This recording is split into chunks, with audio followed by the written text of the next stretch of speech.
Hey, how are you doing? Thanks for joining the CGS Biblecast today. Walt Disney, ever heard of him? Probably not. But anyway, it's this guy. He's kind of famous. He coined the phrase, the plausible impossible, to describe the magic of animation, right?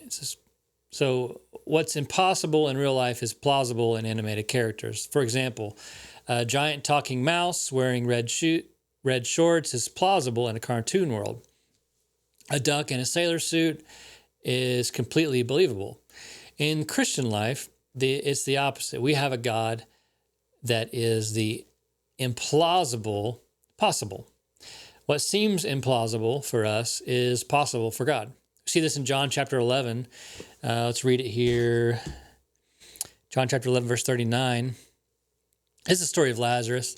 Verse 39 says, "Roll the stone aside," Jesus told them. But Martha, the dead man's sister, protested, "Lord, he has been dead for 4 days. The smell will be terrible." I'm glad she's worried about the smell, because that's definitely the big issue here. Verse 40 says, Jesus responds, Didn't I tell you that you would see God's glory if you believe?"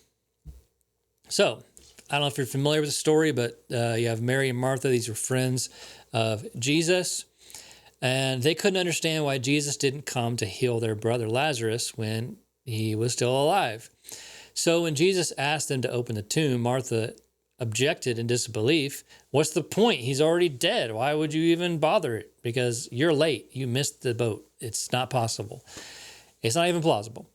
So it's almost as if she forgot that Jesus could perform miracles. She couldn't see past the circumstances with eyes of faith in the all-powerful God.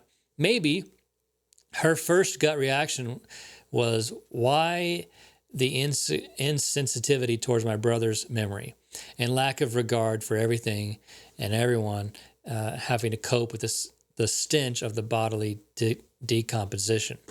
Now, this is precisely why Jesus didn't arrive sooner. He wanted to show that when it seems like all is lost, it's most important at that point to believe that all is possible.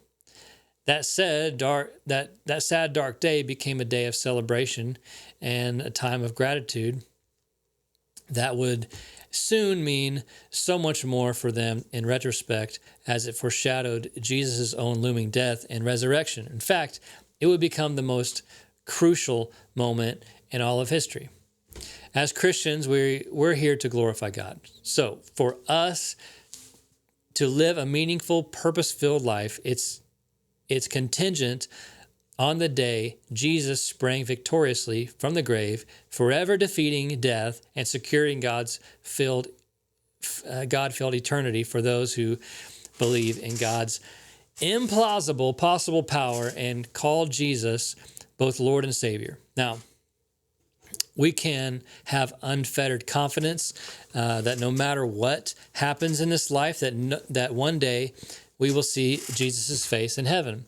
That's better than even the most cheerful, happily ever after, and all of Walt Disney's magic kingdoms combined, hands down. So remember that there is nothing that God can't do. It blows my mind when you have people that walk away from the faith and they go through this deconstruction stuff, and they believe in Genesis. Like, they read Genesis and it's like, yeah, okay, God created the earth, a couple days, 5 days, 6 days, everything's created. And then seventh day you rest, right? They believe that, and then they have no problem with that. But when it comes to God working today or things in the Bible and other areas, they're like, no, that's impossible. God created the universe out of nothing. Nothing. It was formless and void. There was nothing here. He took it and made something beautiful out of it. It's blowing my mind. We serve a God that can do anything. And so it may look different for us in the way that he solves our problems, or he comes to the rescue, or he answers our prayers. It might look different than what we thought it was, but he answers those prayers, and he is the God of the impossible. He can conquer those things. So it may look different. It may not be the way you think it happens, but God can do it. So don't discount what he can do. Have a good day.